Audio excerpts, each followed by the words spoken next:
Okay, I There can. you go. All right. Bingo. All right, I'll go ahead and get us started by sharing my screen. All right.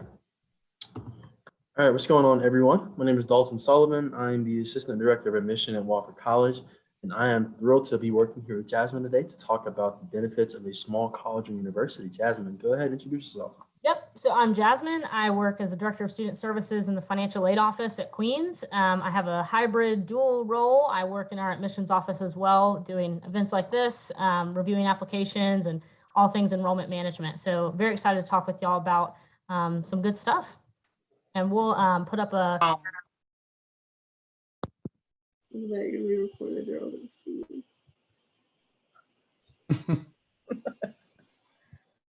I'm back. They put me in another breakout room. I went to go learn about essays. I don't know what happened. Oh, Lord. Hey, Yeah. I came back. I came back. Oh, go ahead. Continue on. Yeah, sorry about that, guys. We're going to talk about a lot of great stuff pertaining what the small college experience is going to look like. We're going to talk about the intimate learning environment that it might entail, the strong sense of community, and also Jasmine is going to talk to you about the comprehensive financial aid package and kind of break down the difference between that and what it might be versus in comparison to a larger school. So we'll go ahead and jump right into it, guys. So first off, I'm going to talk to you about the intimate learning environment that you're going to come across at a smaller school. There are a lot of benefits that come along with it, where you're going to have ease of access to your professors in one setting, but also you're going to have a lot of opportunity to engage with your class as well. A lot of times in those smaller schools, you're going to have largely discussion-based classroom environments rather than being based solely on lectures. So if you do feel like you're somebody who does learn better in those sort of environments, you should definitely keep in mind those smaller classroom settings. Additionally, there are plenty more opportunities to collaborate with your classmates. So if that is you working hand in hand with them on a lab project or working together on research opportunities, you're going to have ample opportunity to do that at those smaller schools or colleges. So definitely keep that in mind. Something else that I think is pretty neat about the smaller college atmosphere is the fact that you're going to be able to have a lot of interaction with your professors. You're going to be taught directly by them rather than by a teacher assistant. I think Jasmine's going to show you a little bit better of an idea through some visuals about what that difference really looks like in the college classroom experience. So we'll keep an eye out for that. There's definitely a good bit more personalized attention in your experience with your professors. They're going to take the time to get to know you, and while they're doing that, they're taking the time to get to know how you learn, which is very helpful in helping you continue to be a successful student. It's definitely a great benefit for me, knowing that I'm able to go into their office at really almost any time to crystallize any information that I might have missed in a prior class. So knowing that they're invested in me and invested in my success as a whole provides a lot of comfort in knowing that there's that amount of support and also that level of accountability as well too. So definitely keep an eye out for that sort of thing. Additionally, that your prep professors, they want to see you do well in and outside the classroom. I know at Wofford, it is not rare for you to receive a call or an email from a professor if you miss a class looking to see if you need some tissue or Tylenol. That level of care is kind of the standard. So your wellness is going to be ahead of you just being there for the class. So if you want to be in that sort of environment as well too, I definitely keep an eye on those smaller schools. So along with great professor connections that you're going to build at a smaller college university, you're also going to have a more personalized academic advising experience. So at a large institution where you might experience something like going into an academic advising office with a bunch of academic advisors who may not know all of the professors at the institution, may not know you as a student. You're going to have an experience where the academic advisors that you're working with, even before you declare a major, are going to be knowledgeable about the professors that are there at the institution. They're going to be knowledgeable about you as a student, what you like, what kind of environment you prefer, and what kind of environment you thrive in. And they're going to be able to match that up, to pair that up and find the best fit. I remember as a student at Queens talking with an academic advisor and them saying, you know, Jasmine, I know that you prefer a little bit more hands-on experience in the classroom rather than maybe a lecture or something like that. You need to take this class. There's 2 different offerings of it with 2 different professors. I would advise you to go with this one because it might be a better fit for your learning style. And so you're able to have that experience. And then even further, you might very well have academic advisors who are professors. That is a commonality at smaller institutions. Once you declare your major, to have a professor within that department be your academic advisor. So one of my professors was my academic advisor. I had a class or two with her every semester, and she was there to help me guide, my way along my classes. So she knew my goals as it revolved around my academics and my career, my profession and things like that. And she had connections to be able to say, hey, I have this friend who works in this area and you can do this internship. And she knew my strengths and my weaknesses, which made it a lot easier for her to advise me not only what classes to take or what professors to take them with, but even different programs to pursue. When I was trying to decide my minor, I knew what my major was, but what might I want to minor in? My professor knew me and was able to say, oh, well, I think this might be a good fit, or maybe that won't be a great fit, or maybe you should consider this. You haven't considered it, but I know you're strong in writing or whatever it is. So you'll have that experience rather than going through a process of just, okay, Dalton, you need to take this class and that class and this class, and let's check that off and then we'll move on to next semester. See ya in, 4 months, right? So you have that more intimate environment. And then you'll see here just a visualization, as Dalton mentioned, about the difference. So instead of seeing this experience at a small college or university, you're going to see this experience where you're not in a classroom of 200, 300 students in a big lecture hall. Feels like you're in an arena at a concert for Bon Jovi or something, right? You are sitting down with your professors, with your mentors, with your classmates, and really engaging. And I know these photos, they look like stock photos taken at Queens, but I could name all of these professors and many of these students here because of the personal relationships that we build at Queens and at schools similar to Queens. So just one other thing on this kind of academic piece is this idea of co-curricular programming. You're going to have a lot of great in-classroom experiences, but it's also about what you're doing outside of the classroom to supplement your education.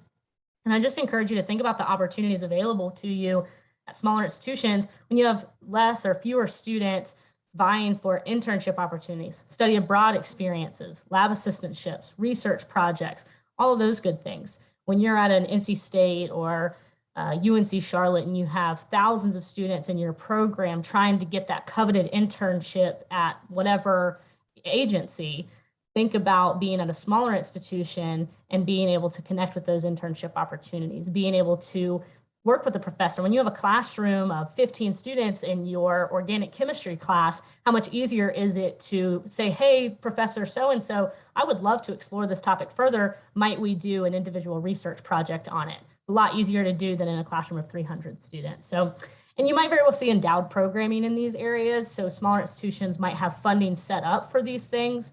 For example, at Queens, we build internships into our curriculum. All of our students complete them. So when they graduate, they have that experience. We endow study abroad experiences for our students so they don't have to pay for that. So you see those things at smaller and sometimes private institutions. So you'll see, again, just a visualization, rather than sitting in a class learning about sport management, maybe you're interning at ESPNU like Lawrence, or instead of, sitting in a classroom and learning about vial collection, you're going on a safari adventure or a scuba diving adventure in Yap or South Africa. So you get to live out those experiences. Yeah, thanks, Jasmine. So additionally, I'm going to talk a little bit about the fact that you're going to have a stronger sense of community in those smaller schools. You're definitely going to have plenty of opportunities to interact with a lot of different people, including faculty, staff, and students. So different classes or departments or organizations or clubs or anything like that, they're not going to be barriers to you being able to interact with those individuals. So being able to come across people with those differences in backgrounds, interests, or opinions, you're going to be able to connect with them regardless of what type of groups or majors that they're a part of. So that is a really cool aspect of a smaller school. That being said, you are collectively creating a stronger community, and that's definitely something that is really can be overlooked in some cases. But if you do seek that in your college experience, you're definitely going to be able to find that in a smaller school atmosphere.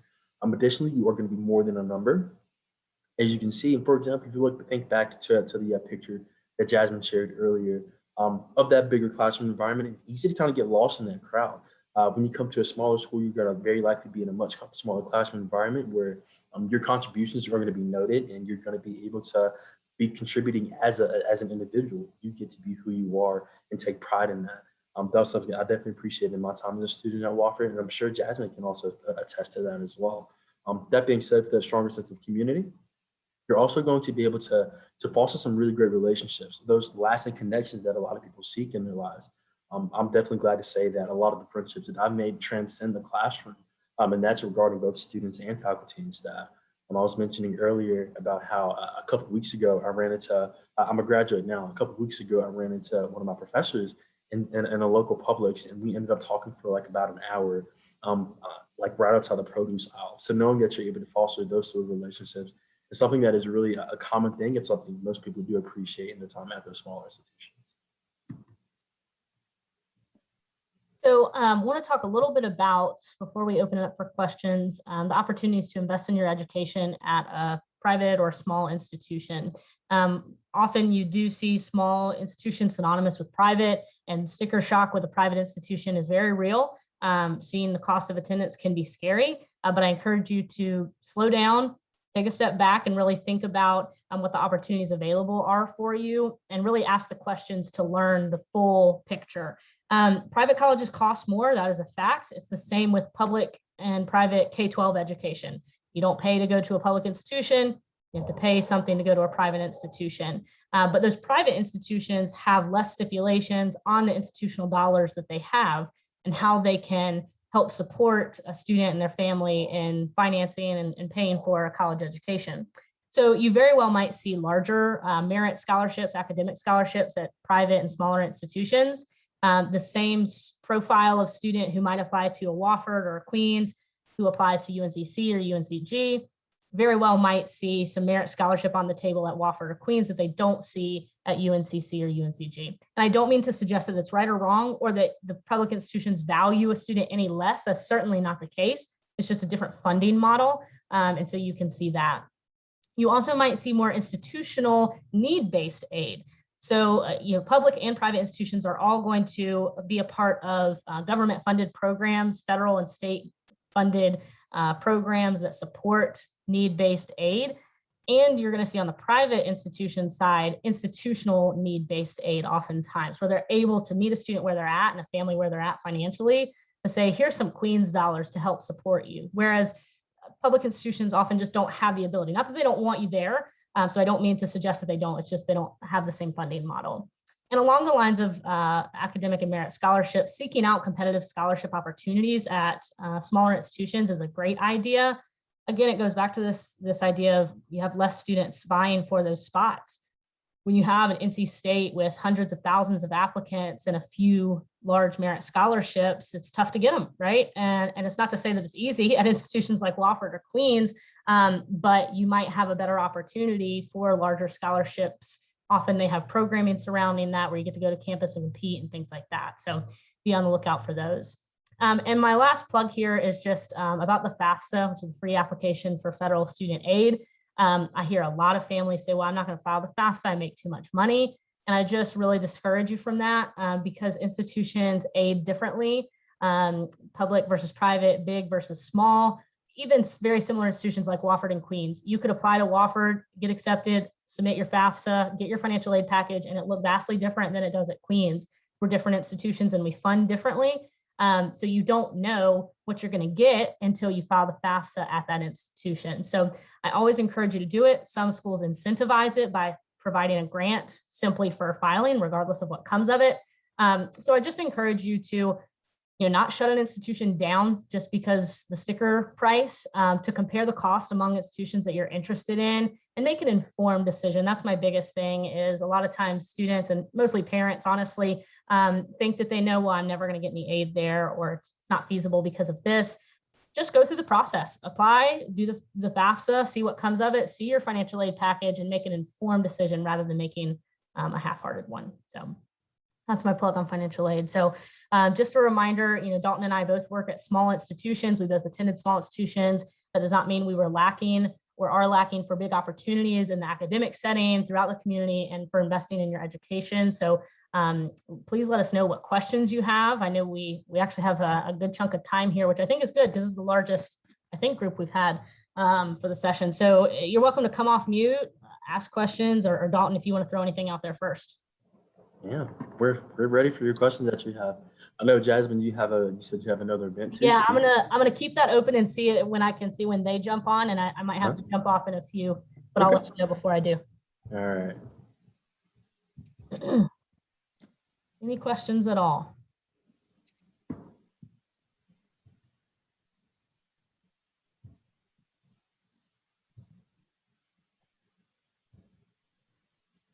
So Dalton, you get my stock question now, since they're shy about their questions. Tell us Yeah. your favorite experiences or experiences that stood out to you at Wofford as a student at a small school. Yeah, my favorite experience was probably the fact that even though I was a psychology major, or experience in general at my time at Wofford, was the fact that I was a psychology major, but I was not limited to psychological studies only. I was able to learn about Latin dance and see how that interplayed with the Latin culture. So yeah, I got to get a little two-step by learning about how the bachata, merengue, and salsa, but I'm also learning about how that plays a role into the culture as a whole. I also got to learn about how you might the beverage making industry and how chemistry is very applicable to that. So that was a really cool opportunity to do that.